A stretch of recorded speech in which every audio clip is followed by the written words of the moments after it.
Ladies and gentlemen, ATDF everything in that shelf presentation.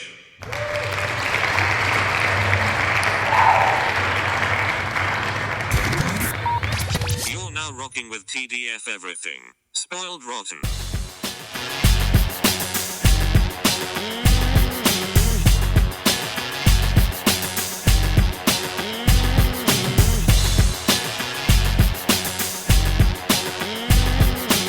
Spoiler alert. Welcome back, everybody. Hey. It's me, Daniel, And it's Ban on Spoiled Rotten. on that show. Boom. We're doing it. It's at Sin City today. Yep, it's a Sin City 2005 release. Frank Miller and Robert Rodriguez, which is one of those things that I was like, and then honorable mention by Tarantino. This was one of those things where I didn't realize the first time I watched this that there was multiple directors on this, and that's something that's very. I think it's more like Robert Rodriguez directed it, and then he was like, it would be nice if Frank Miller got credit and stuff like that too, and then they probably consulted with Tarantino at some point. I don't know. No, he directed a scene. Tarantino directed a scene. Which he directed the scene where Benicio del Toro has the gun in his head and he's talking to Clive Owen before they get stopped by the cops. He did that scene, which is payment for Robert Rodriguez scoring Kill Bill 2. Right. They both did each thing for $1, which is to say they did it as a favor. So the other interesting thing about Frank Miller getting the director credit is that it meant that Robert Rodriguez had to quit the Directors Guild. Yeah. And that meant that he didn't get to direct. Wouldn't allow 2 credits for something, right? Yeah. Which I never understand because I feel like the Coen brothers get, or maybe it's because it's listed as the Coen brothers. But yeah, that's the Russo brothers. Like the Russos come to mind when I think about that, like double credits and all that kind of stuff. So it's just like, for example, if it was in the mind of the Russos, they're obviously related and all that kind of stuff. But if, for example, there was a writing and directing team that, Lord and Miller. Lord and Miller, yeah, perfect example, yeah. Sorry, good example. I thought it was weird that they kind of did that. I don't want to get into it because I don't know what the deal is there. I just know he left so that Frank Miller could get it, and then technically it wasn't against the rules, I guess, because then he's not part of the guild, and you're not saying it's 2 guild members on the same movie. I don't know, but yeah, there's that awkwardness of the movie where he felt so strongly that he's like, I guess I'm out, and then lost the opportunity to direct John Carter, which who knows if that was really a lost opportunity. I know people who like it. I am not one of them. I'm one of those people that has never seen it, and I don't have the right to judge something I've never experienced or seen. So that's fair. John Carter's controversy, it is what it is. I just know it was just a box office bomb, and that's all I really know about it. Yeah. All right. Now let's talk about Sin City, a movie that I just like. There's nothing. I was watching it, and I'm like, I don't know. Like, if I watched this today, maybe I wouldn't like it, but I saw it when it came out, and I really liked it. I've watched it many times since, and I haven't stopped liking it. I think what was more apparent this time was like, ugh, it sucks to be a woman in this movie. Yeah. This is a movie I originally did like, and then this time watching it through, I liked less and less and less. Now, I don't know if that's just because, for me, I just feel like this is one of those things where the noir genre, and this keeps coming up in all of our stuff. Like when we talk you don't like noir. It just doesn't work for me. The reason being is just because, like, to me, it seems to be like, a lead, a protagonist that's always like, oh, I'm so tortured, I'm so beat up. It's a very, very grueling process to be with. What do you think you liked before this sitting? Like, I'm not even saying like, oh, you're a phony. I'm saying like, because there has been movies that we've rewatched where I'm like, oh, this didn't really hold up. Yeah. But like, what? Because you're identifying noir as like the reason this didn't work for you, but like, what? I'm just curious. Like, what do you think worked for you the first couple of times? The first couple of times I thought the visuals definitely work, because without a doubt, the visuals in this movie are the thing that keeps my eyeballs glued to this whole thing. Even though there's like, and because some of the subject matter here is getting more and more and more grotesque, to me, like it's affecting me in a different way now that I'm older. Versus when I was younger, I'm like, oh, this is a fictional world, this is made believe and all that kind of stuff. I don't have to worry about it. But now it's coming to the world where it's like, oh no, sex trafficking and all this kind of stuff, rape and politicians like covering up crimes. This is very, very real. So it became, to me, like, I don't know if it's an idea of like, as I matured and grew up, I developed more of a moral conscience, and therefore films like this and subject matter like this makes it more difficult for me to enjoy full out. But the thing is, I do appreciate certain things, and the appreciation for the stuff that has been done, I don't think has been removed. It's just my enjoyment of the subject matter has been decreased, as well as a further entrenchment and a knowledge of my dislike towards the noir genre. That's fair.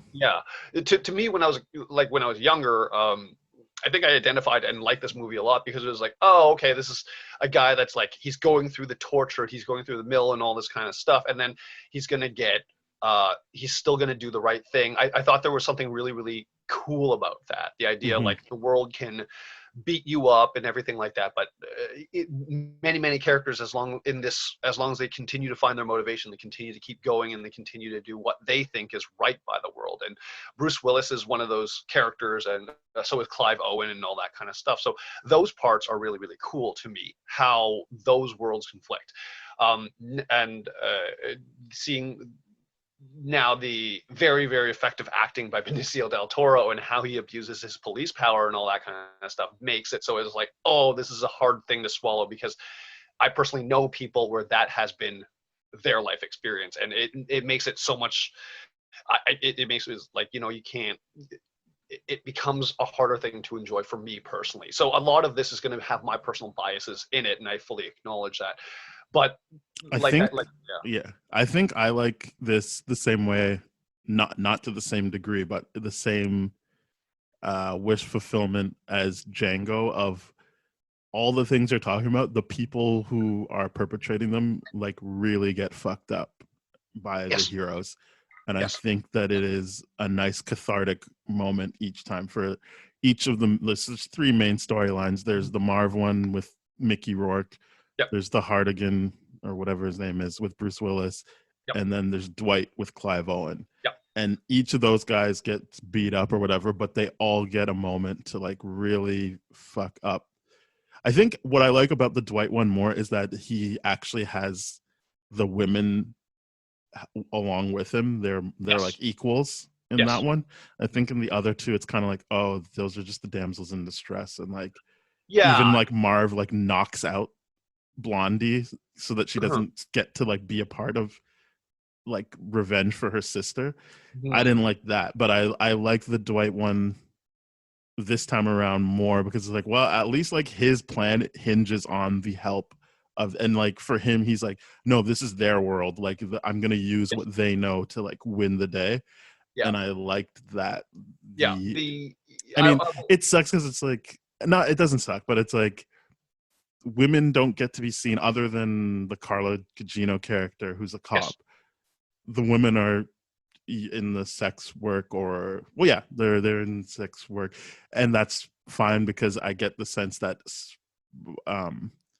with Nancy, the Jessica Alba character, that's her working through her trauma and like finding some kind of power in that. But it's like, oh, like there's no room for just like more characters like the Carla Gugino character, where it's like they are on the same level as the male characters. They're like seen as lower class.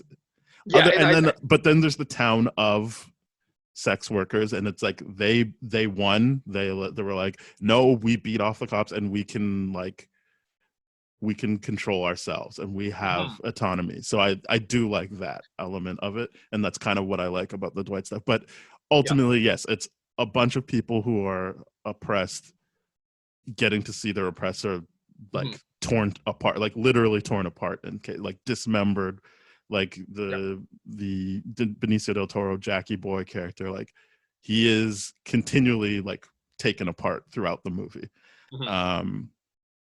So that is something I like about the movie. I do think that I would not try to convince someone otherwise if they watched it just today and were like, fuck this movie, like what, there's so much wrong with it. I'm like, yep, there is. It hit me at the right time, and I think that like what keeps me going is that like it's not one of those movies where it's like, but then the good guys lose. It's like, no, they win. They like visually get to see the perpetrator of evil get taken apart. Yeah, I think I think that's a very, very good point. That is one of the things and elements about this movie that I do find really, really, really well done, is the catharsis you get from the journeys that each one of these main characters take. The Mickey Rourke, the Dwight, and the Bruce Willis. Now, I 100% agree with you. The Dwight storyline was by far the easiest one for me to follow and root for and all that kind of stuff. The reason being is that he displays obviously the toxic masculinity that we're not fans of and all that kind of stuff. And that's, we have to accept that that's a product of the environment, the Sin City that they've created. It's hyper. It's a product of Frank Miller. That's what I was kind of saying before we recorded. For sure. He wrote Dark Knight Returns, which I think everyone likes. But there's seeds of bad shit in there. Then like if you read any other Batman thing he's written, you're like, oh, I hate this Batman. Like he's the reason there's that meme of like, I'm the goddamn Batman. I'm like, oh, like I don't like this. I don't like his version of masculinity. It's not good for me. And I think that shows up in 300 as well. Yes. It shows up. I'm not really that, like, I am a fan of what Frank Miller has done for comic books in general, and like it is clear that we wouldn't be as far along as we are now without his contributions, specifically for Batman, like, and how that course corrected. But I don't know, like I'm never like, oh, sick, Frank Miller, because then I'm pretty sure he had more to do with the second Sin City movie. He definitely just directed that Spirit movie, and I'm like, yeah, these are things I don't like. Like when it's all him, I'm not in. I agree with you on that. The 300 comment is something that, obviously I have to revisit that, but it is 100% toxic masculinity within that storytelling and all that kind of device and the visualizations and all that. So it's just come to the idea of like what Frank Miller portrays is a really, really toxic form of masculinity.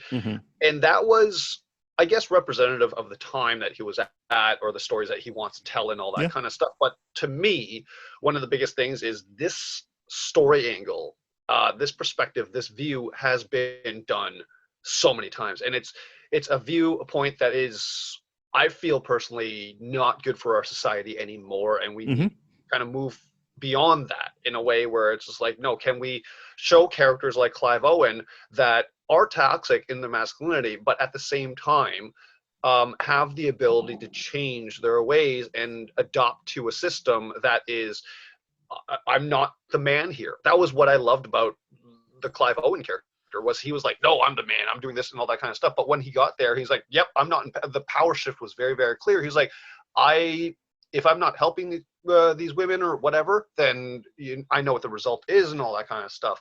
So he just kind of like quickly changes and has that, versus every other character is very, very much like, hey, I need to protect women by treating them like children and oppressing them, and making decisions for them because I feel like this is better for you and you're too immature or incapable of doing it for yourself.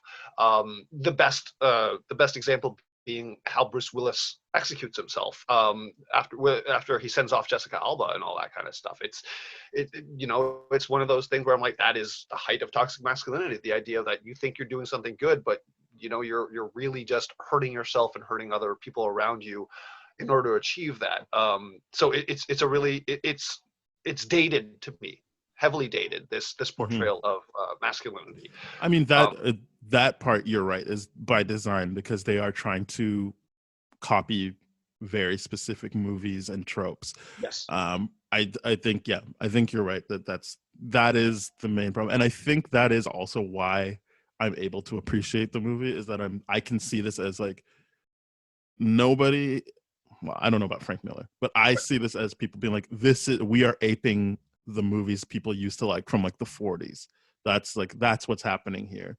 And so I can be like, yeah, this is like an artifact of a time. Like, yes, it's made 2005, but I understand that comic book movies weren't that they weren't what they are now in terms of nuance. So this is them being like, this is an adaptation. Well, I think they even said this is just a translation. So like if you go through it, there is no written by credit. It is because it's literally just the comic book. I mean, there should be, because these aren't actually how these storylines play out exactly throughout, and they are mixing things around. But I guess what he's saying is like all the dialogue is just from my comic book, and like there's no, and so I think I can appreciate this as like an attempt to emulate something, and with that emulation, these are the types of things you see in that stuff, and so then I can just.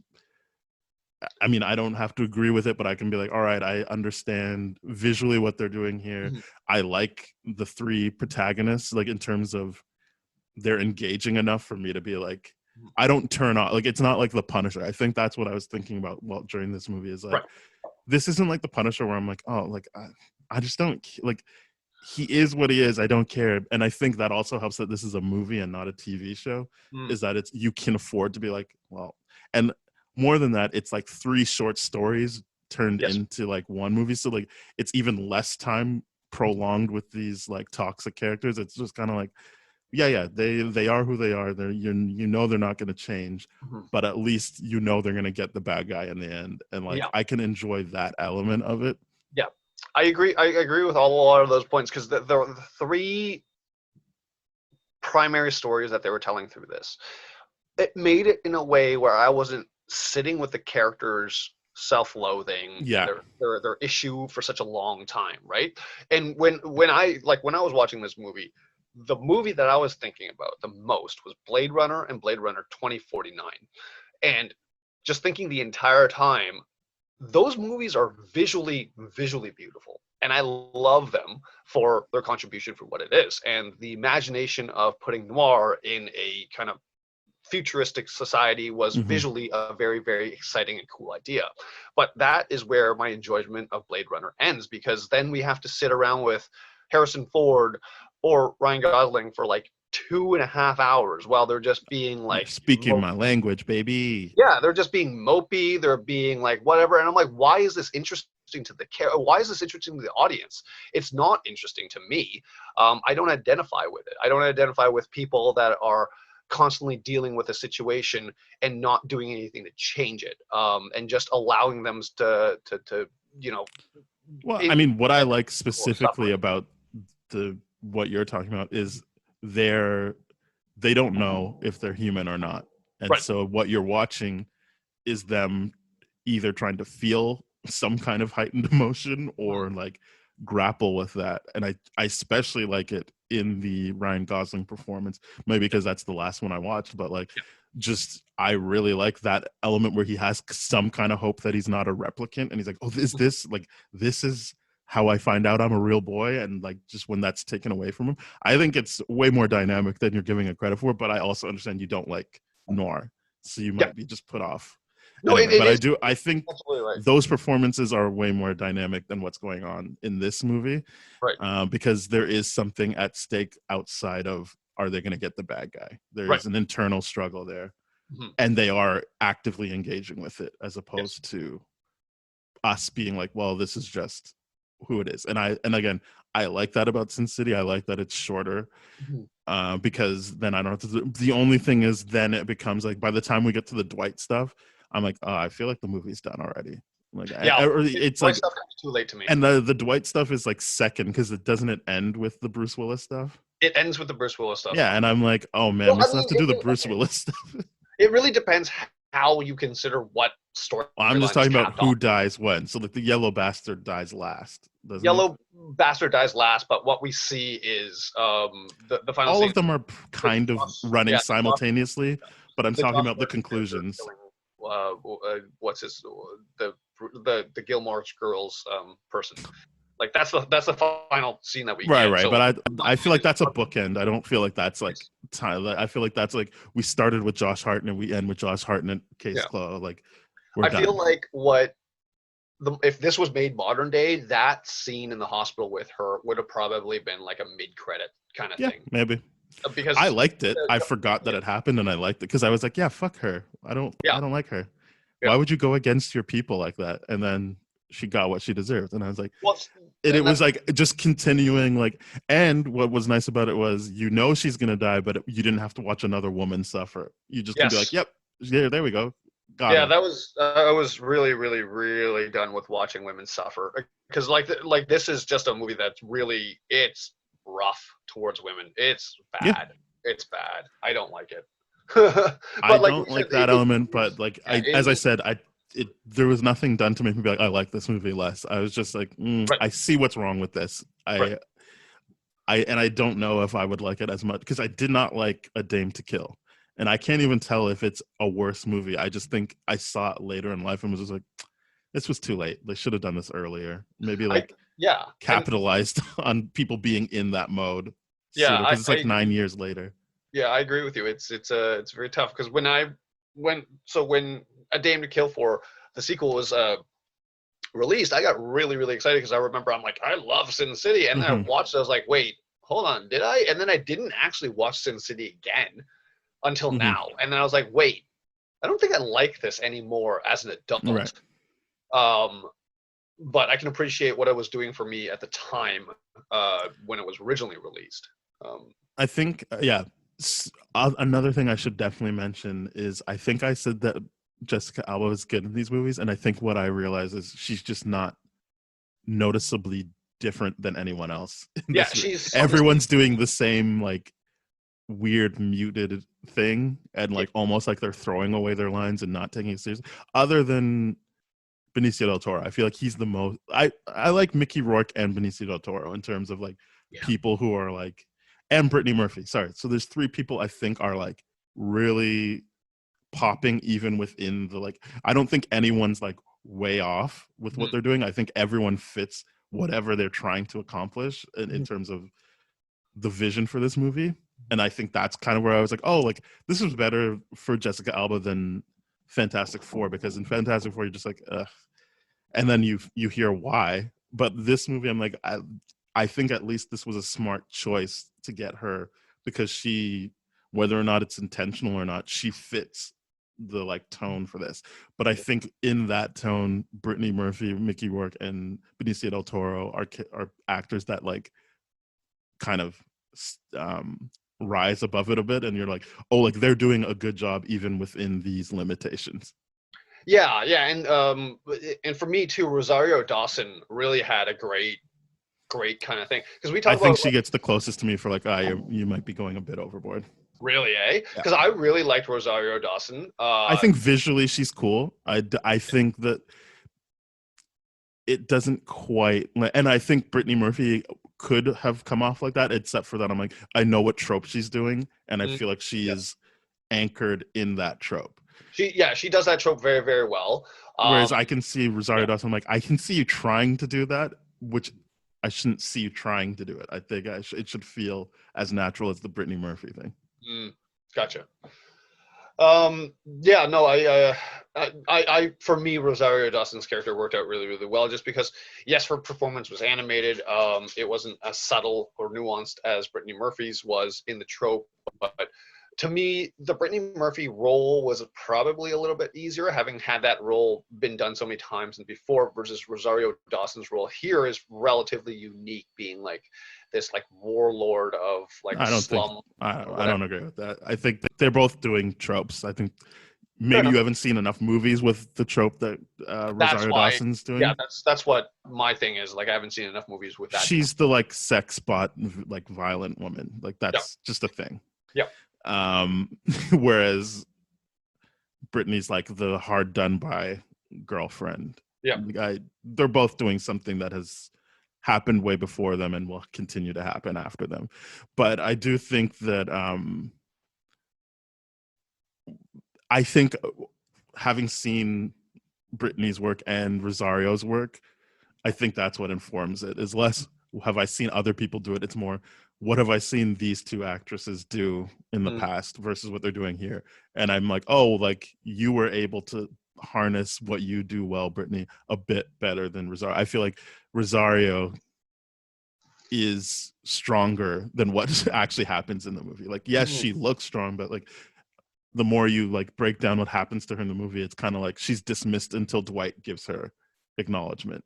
And then it's kind of like, oh, okay, I guess she's in on it. But like, she, I feel like is the leader, but I don't feel like people are being led by her. It's kind of like Blondie is kind of taking the reins until they're done with that storyline. Yeah, it's a tricky position. You raise a lot of good points about her character interacting there for sure. I mean, it's definitely not her best performance. I just really find myself drawn to Rosario Dawson's character in this. She's a great actor. Like she is someone that will draw you in 100%. I just think she's done it better elsewhere. Okay. Yeah, I mean, that's more than fair that she's done it better elsewhere. I mean, there's speaking of the cast, there was people here that I completely forgot were in this movie. So of course, Brittany Murphy, I completely forgot was in here. Michael Clark Duncan, the late Michael Clark Duncan, and both of them are dead. Brittany Murphy and Michael Clark Duncan. Yeah, and the late Brittany Murphy. Sorry, oh god, I'm all over the place right now. But yeah, it was good to see them again, and like there are a lot of characters I forgot. Nick Offerman is in it. That's nice. Oh really? Ron Swanson. Yeah, he's the tall like car thief. You know, there's the like two thieves and the one guy like just basically speaks like V from Vendetta, where like everything sounds like a poem, and he's like, oh, like the rural area that you blah blah blah. Like the tall guy with the like bleached hair is Nick Offerman. Oh, cool. That's always fun. But yeah, this cast list is just huge, for sure. It is, I think, and I guess when I look at the cast for Dame to Kill that is also a cast of people that I would, but I'm just like, it just didn't land for me. Yeah. The way this, and I'm saying that as someone who just rewatched it yesterday, I'm like, this still worked for me. The way a Dame to Kill did not work for me. Right. But I think that also comes from like, I think they were able to just tell the story. Maybe there was no point in revisiting a world like that. Maybe it was like you barely made it out alive this first time around. Just leave it at that. Yeah. You mean in terms of the movie? And it's like you got it. You did it. First Sin City movie, people like it, and then you came back to it, and I think it was kind of like, I guess if it's just more of the same. Is this interesting again? Well, see, the funny thing is, like, that's exactly how I think about Blade Runner. Is the idea of like, yeah, you did Blade Runner, and there's a cult following. Like everyone, there's a good amount of people that love that movie. It's like their favorite movie, and I love those people. They're like, you love your thing. But then when Blade Runner 2049 came out, it was like the same people that liked it, so it was serving the same demographic. Like the audience didn't grow for it, and I feel like that's the same thing with happened here with Sin City 2, that the audience didn't actually grow for Sin City 2, and it, well, aside from it being close to 10 years away, it definitely missed its mark for a sequel, picking up building on anything. But yeah, I would push back. I think 2049 definitely made more money and had a bigger audience than Blade Runner, and I think there is at least a vocal audience that likes it more than the original. So I would say that it probably did better than I think we as someone or as people who have had like 3 decades of people who lived with Blade Runner when it first came out and have built it up in their minds feel like it was this big thing, but it was like it came out, and I think it had an impact, but it had an impact for a very specific group of people, whereas 2049 was able to open the way it did. And it's not like it did amazing. It was not something that crossed $1 billion or even 500 million, I don't think. But I do think that it had more eyes on it this time than like you went. I mean, you're not a fan of Blade Runner, and you still saw Blade Runner 2049. Yeah. Nah, that's a good point.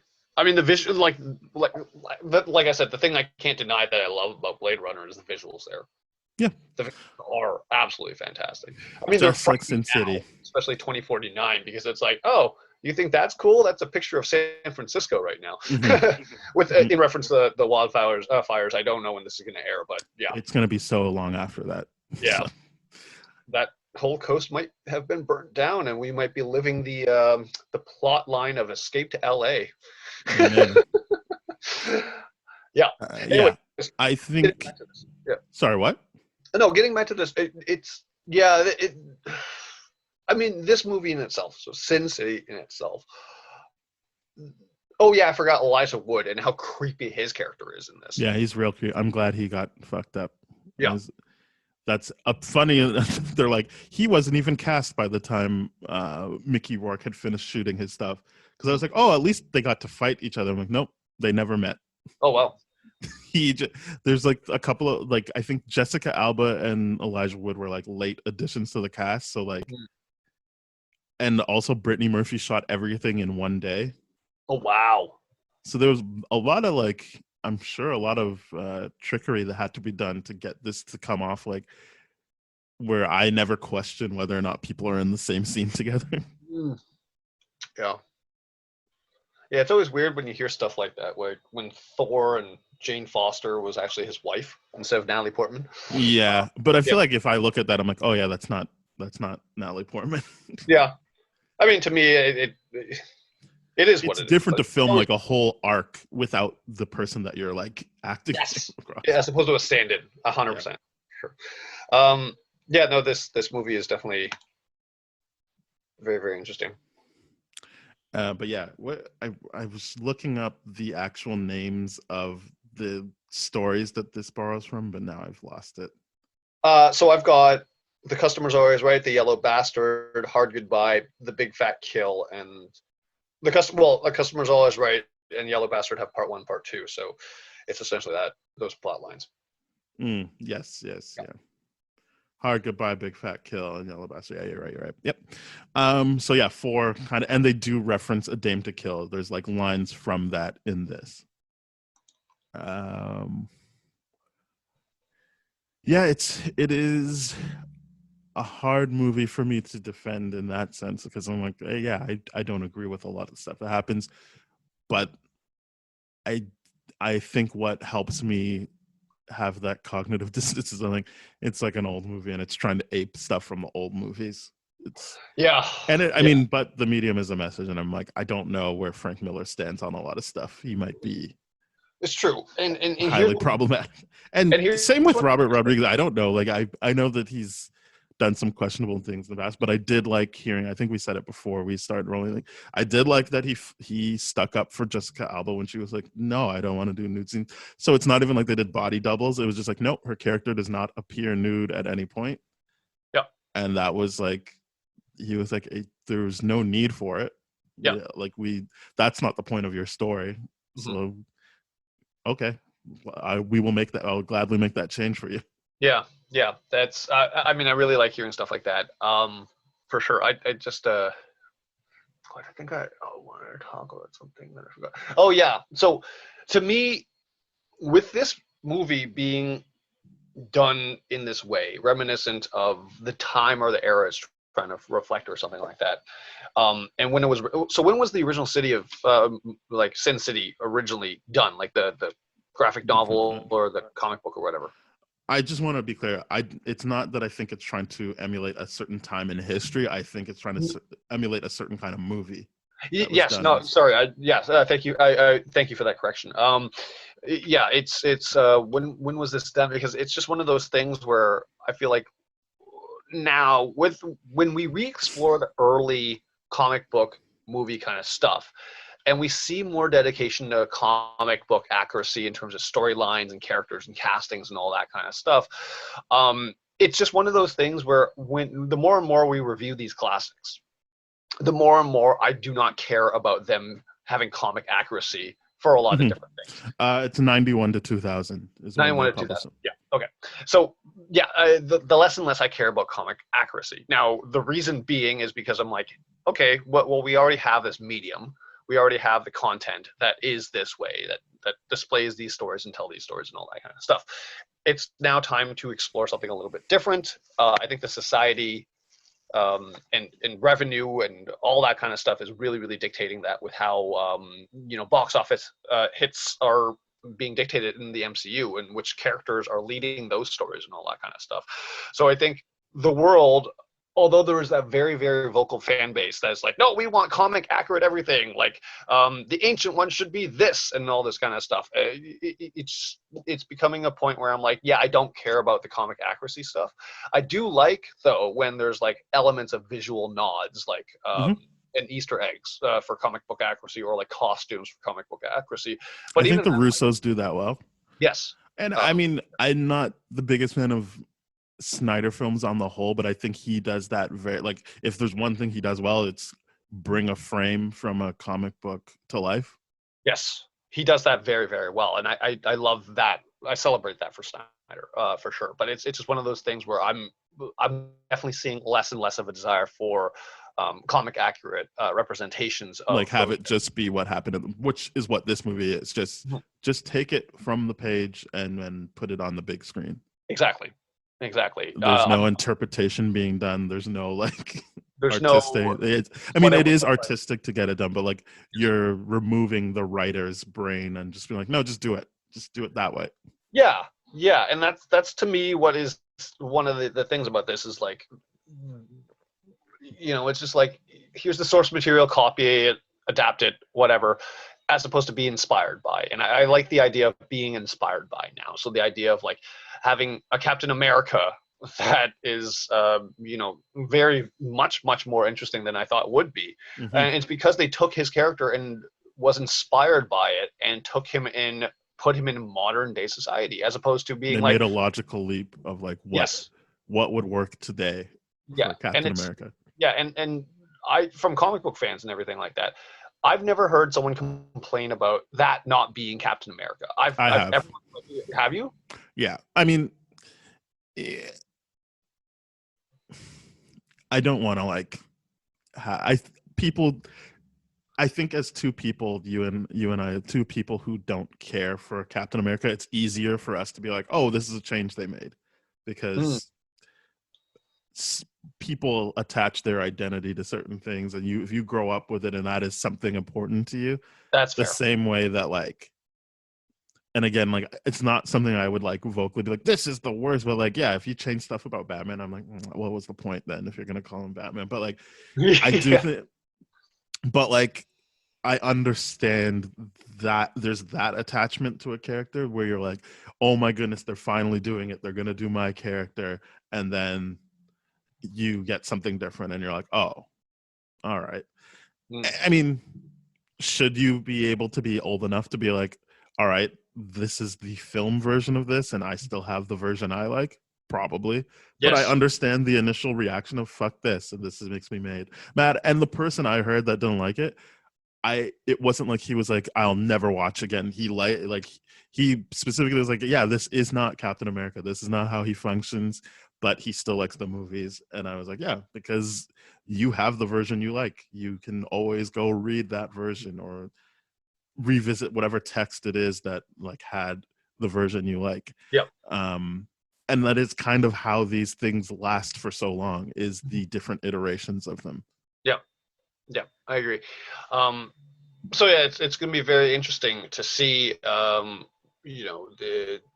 MCU and comic book movies continue to grow and evolve, and that's of course the whole point of why we did this whole classic, revisiting the classic series, is looking at where we are currently, and then looking at where we started from and where we came from and all that kind of stuff. It's fantastic to see how wildly different it's become, and the things that are controversies now, publicly or in the general, well, at least what people write about publicly, are things that you and I are like, yeah, no, that content exists already. You have a stereotypical version of the Ancient One or the Mandarin or whatever. You have that. Like, the Ancient One I get is hard because Ancient One's hard on multiple levels. Yeah, I appreciate it a lot more than most people do.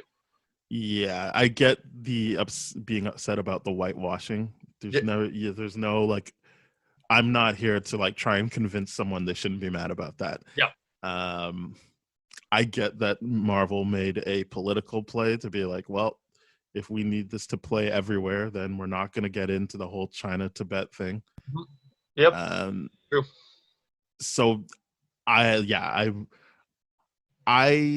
understood what they were doing. I understand why people are mad. I think that story-wise, it makes sense to be like, yeah, there's different ancient ones. We are watching this ancient one. Yep. Potentially Wong could become an ancient one or whatever. I don't know, but I just feel like we are watching something that has been in motion and we're just walking in on this thing. But again, I understand the frustration with whitewashing.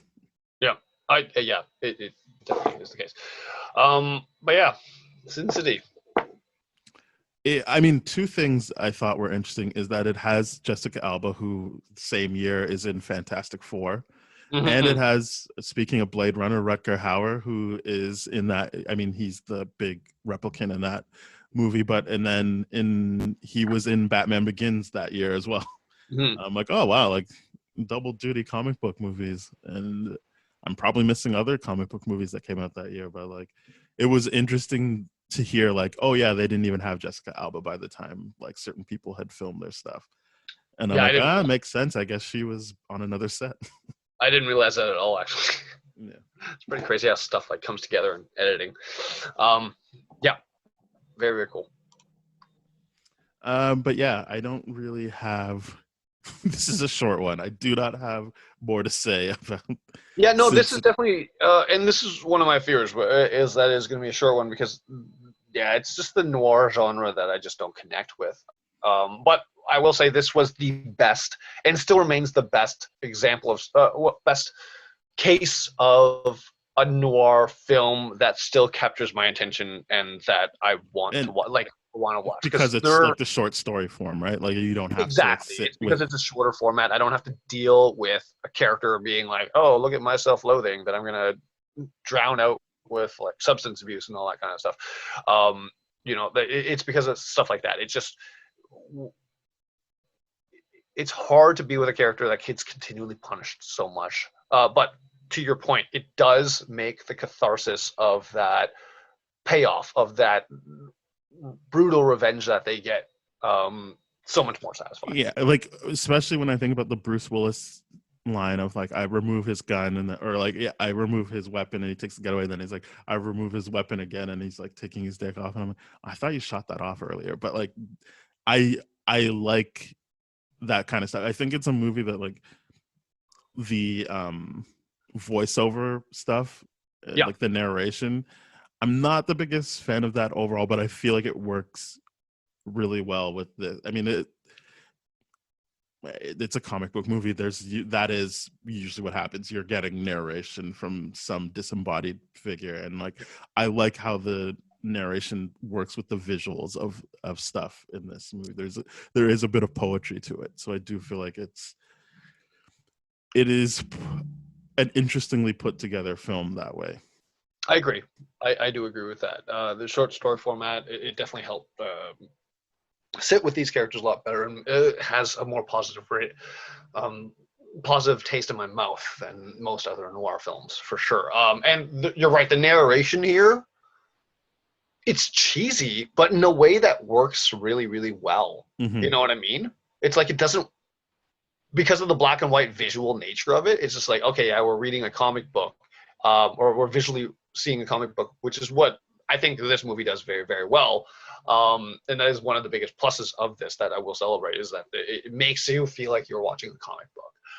So the dialogue being that cheesy matched with that tone. And I actually did like that, that aspect of it, because I was like, I can really lean into this cheesy dialogue right now and be okay with it. Yeah, it was, I find it interesting because I can't intellectualize why I like beyond the catharsis that I feel like I'm glad they keep in there. I don't know, because there's so many things that would put me off about it in other things. In a different movie. We're like watching it now, but it's got its hooks in me. Yeah, And that's fair. I think there's every now and then cinephiles, we every now and then will capture a movie, or there will be something that we like inexplicably love. Mm-hmm. And it's just like objectively, it's like, yeah, I've been inconsistent with my criticisms of these kind of films in the past or whatever, but I love this film. It's weird. It defies what we have, but well, I mean, we don't have to justify what we like. Guilty pleasure is just a pleasure, right? So yeah, I don't do guilty pleasures. I just like things. Yeah, there's no such thing as guilty pleasures. Guilty pleasures is you trying to feel bad for something that you think other people are trying to peer pressure you for. Yeah. Bro, no guilty pleasures. If you like Taylor Swift, just listen to Taylor Swift. Exactly. Yeah, just like what you like. Yeah. Obviously, we're talking about art. Yes. I'm not talking about if you like to like beat people up. No, yes. Don't like that. Yes, if everyone is fully informed and consenting, that's what we're promoting. That's okay. Yes, that is a different conversation. I'm specifically talking right now about the art that we take in and that type of entertainment. Yes. There is a different conversation about other stuff that you're definitely right about. That is definitely more of a conversation than what movies and music and books you like. Yeah, of course. When you start involving other people, yes, that is a two-way street, and then it does matter what the other people think involved. Yeah, for sure. These films are like what you like. It's if you're not hurting anyone, then it's great. It's good. Yeah. All right. I guess let's rate it. It's a 5. I figured that was happening. Yeah, it's not a 5 for me. And I have it at an 8. Excellent. We did it. We rated. Very cool. Yes, I like the movie. I understand what's wrong with it. Yeah. And funnily enough, I do not like the sequel. I've only seen it the one time though, but maybe if I rewatch it, I'll like it a bit more. But I think it was also kind of like, I really liked the Marv. I liked the three male leads a lot, and so when you only get 2 of them back, I'm like, yeah. I mean, yes, I know that Dwight is back because it's Josh Brolin, but I'm like, I don't know. I like the Clive Owen take. I agree. I liked Clive Owen as Clive more. As what's his face? I can't remember. Dwight. I forgot that they mention in this movie that he has a different face. Yeah, because that was the whole thing in the second movie, is that he had. I think he had the face before that Josh Brolin is actually what he looks like. Mm-hmm. I think that's what they were trying to get at. And I was like, oh, like that's a nice way to like cover your tracks. But I'm like, oh no, in this movie, it's already set up that he has different face. Yeah. Interesting. I forgot that little piece of it, just because to me it doesn't seem to come up. I thought it was going to come up again. It's only the one bit of dialogue from Brittany Murphy's character. Yeah, she's like, "Oh, before you came back with your different face." Yeah, it's something that glances by really, really quickly, or something like that. But apparently, that's a function of Dwight. Yep, he can have different faces. Interesting. It is what it is. Mm-hmm. And what it is Sin City. Baby. Yeah, I liked. I don't know why, but when I first saw them, I was like, "Oh, it's really Basin City, cool." Because I definitely thought they were just talking about Las Vegas, right? And then it's like, no, it's just Basin City with the BA taken off. That's great writing. All right, well, thank you very much for listening, everybody. This was a short one, but what are you going to do? We are a part of the That Shelf Podcast Network. If you liked us, then you're definitely going to like the other stuff on That Shelf Podcast Network, like Bad Gay Movies, Black Hole Films, Changing Reels, Composers, No Budget Nightmare, What a Great Theme Song, and more. So please head on over there. If you'd like to hear older episodes by Ben and I, then please go to tdfeverything.com/spoiledrotten. We are at TDF Spoiled on Twitter. Our email is spoiledpodcast@gmail.com. You can follow Ben and I on social media. It's great. Go to the links I've already given you. And We're on a lot of different podcasts. We just got added to Amazon Music. Again, this won't mean anything to people by the time they hear this episode, but we just got added to Amazon Music. So there's one more place you can find us in addition to Apple Podcasts, Google Podcasts, Spotify, Stitcher, iHeartRadio, Radio Public. We're on a lot of stuff. So rate, review, subscribe, and share with your friends. Excellent. Anything else, Ben? No, that's about it. Hope everyone out there is staying safe, and that's about it. Excellent. All right. Bye-bye, everybody. Cheers.